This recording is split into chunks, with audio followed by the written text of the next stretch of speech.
Welcome to the 2017 installment of JR's Power Rankings. Last year's rankings fell short of the mark with an average error of 4.4 at the end of the season. I did pick half the playoff teams right and had two rankings that were dead on, but I did not see David Johnson coming. After ranking Dan last year, he ended up winning the championship and really wreaked havoc with my predictions. As the saying goes, it's not a mistake if you learn from it. Well, fuck that. Last year's championship contenders are at the bottom of my rankings this year. I think their wide receivers and running backs are lackluster.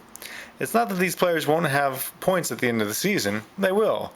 But besides David Johnson, I don't see any studs that they can depend on. Crabtree, Deshaun, they score in bursts. Gore is old, J. Stu is an RB2, Hill's an RB3.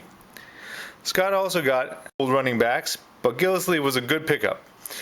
I'm predicting a sophomore slump for Dak, especially with Zeke in question. The other playoff doubtfuls are Cheryl, Uno, and Lady Tyrell.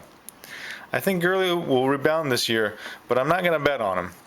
I think Hilton, Thomas, and Garcon are all going to be missing their former quarterbacks. Chris has a few wide receivers that acted like studs for a few games, but then like that, they were gone.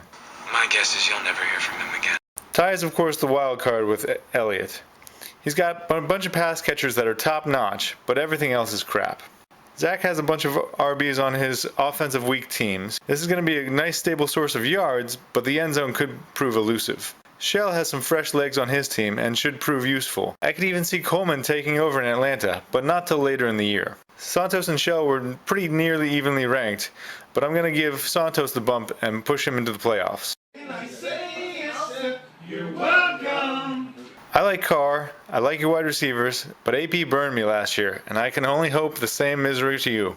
I'm hoping for a bounce back year with DeAndre, Cam, and most of all, myself. My RBs are going to be touch and go for a while, but if a roided up Doug Martin comes back for me late in the season and gives me a push, it could all work out. Travis will have some running back questions too, but his wide receivers are strong enough that he'll always be filling the flex spot with them. Brett, on the other hand, has several uncontested running backs, while his wide receivers are weak. He's got some old faces in some new places, which doesn't usually pan out. So that takes us to the top two.